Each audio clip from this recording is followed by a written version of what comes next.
மாதம் 18ஆம் தேதி திங்கட்கிழமை நீதித்தலைவர் புத்தகத்திலிருந்து 2வது அதிகாரம் 11-19 வசனங்கள்.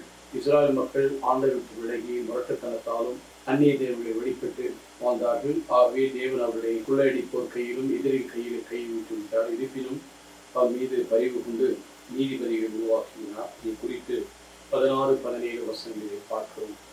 ஆண்டவர் நீதித்தலைவரை எழ செய்தார். அவர்களை கொள்ளையடிப்போர் கையில் விடுவித்தனர். ஆயினும் அவர்கள் தங்கள் நீதித்தலைவர்கள் செய்து கொடுக்கவில்லை. வேற்று தெய்வங்களை பின்பற்றி வேசித்தனம் பண்ணனர். ஆண்டவர் கட்டளை செய்து கொடுத்து ஆண்டவருடைய நெறியிலிருந்து விலகினர். இறைவன் அவர்களை பாதுகாத்து எதிரிகளிலிருந்து விடுவித்தாலும் கூட எதிரிகளை நீதித்தலைவர்களை விடுவித்தாலும் கூட அவர்கள் ஒருபோதும் கீழ்ப்படியவில்லை, கட்டளை தரவில்லை.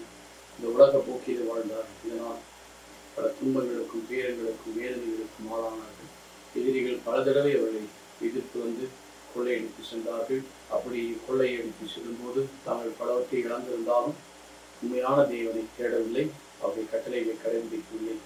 அதே போலதான் இன்று நாமும் கூட பல துன்பங்கள் பேரங்கள் இருக்கும்போது உண்மையான தேவனை விட்டு இந்த உலக பொய்யான நிலைகளை நாம் தெய்வங்களாக சிலை வெளிப்பாடாக நாம் கொண்டிருக்கிறோம்.